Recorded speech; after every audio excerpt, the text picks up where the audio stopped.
Hey guys, so I wanted to make sure that I sent you an explanation of this progress check 2B free response.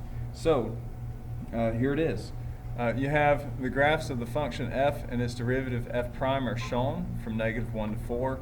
Find the average rate of change of f over the interval from -1 to 4. So anytime it says average rate of change, I typically just say average rate of change equals, it's the f value at 4 minus the f value at -1 all over 4 minus -1. Well, f of 4 is 1. F of -1 is -2.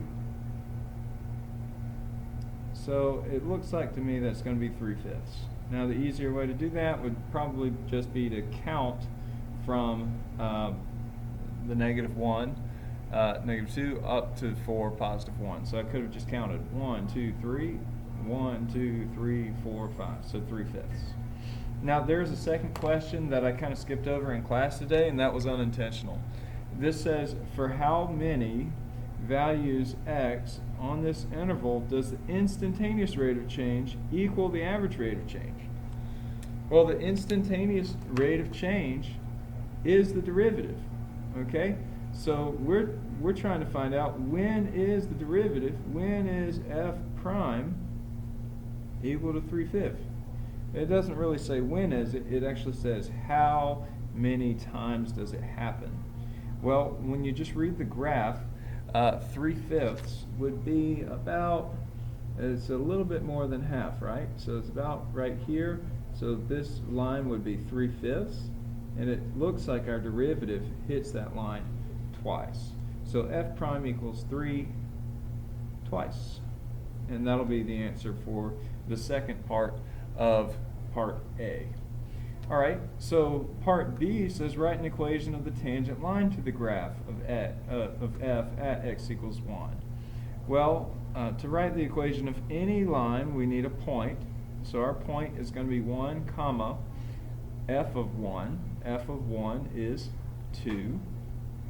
And we'll also need a slope at x equals 1.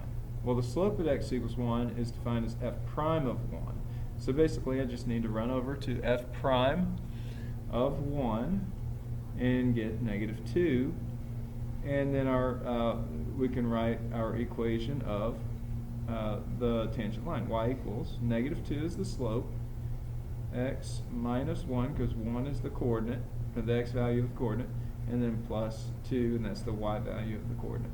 So this answer, just like it is fine. You don't have to reduce or simplify or anything like that unless it's a multiple choice question. They might have the slope-intercept form there. So for each limit, it says find what that limit is. So as I discussed in class today, this should look very familiar to you, just the format of it all. This is actually asking you to find f prime at 2, because this is the alternate definition of derivative. So f prime at 2, we just come out here to 2, and we see that it is 1. So that answer is 1. And then this is also the alternate definition of derivative. So it's the derivative of f at x equals 3. So when we go out here to 3, we notice that there is no dark dot or line or anything like that. So we're going to say that this does not exist, or maybe you say undefined. And it says give a reason for why it does not exist. Your reason would be there is a corner at f of 3. Okay, there's a corner at f of 3. And what corner am I talking about? Well, at f of 3, there's a corner, and remember that the derivative is not defined at a corner, a cusp, or a vertical asymptote. So that corner results in this derivative being undefined at 3. And I'm trying to keep this video at around 5 minutes, so this will be the last one we do. G is this function. It looks like a product, so we'll have to use the product rule. u equals e to the x, and the derivative of u is just e to the x. So that's kind of cute. And then v is f of x, so v prime then would be f prime of x. So not a whole lot of confusing derivatives to take on this problem. So we're going to say e to the x f of x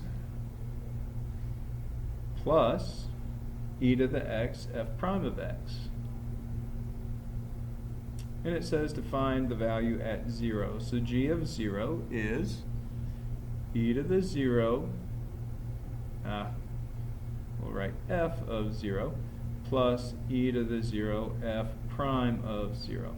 So now we're going to substitute in, or we've already substituted in, now we just evaluate. E to the 0 is 1. F of 0, we have to read our graph, 0, comma, let's just call it 3, 0, comma 3. So the function value at 0 is 3, plus e of 0, e to the 0 is 1, f prime of 0. F prime of 0, it looks like it is 1 there. So basically, we just got 3 plus 1, which is 4. All right? So that is G. Bad notation here. That says G, so this needs to say G prime and G prime.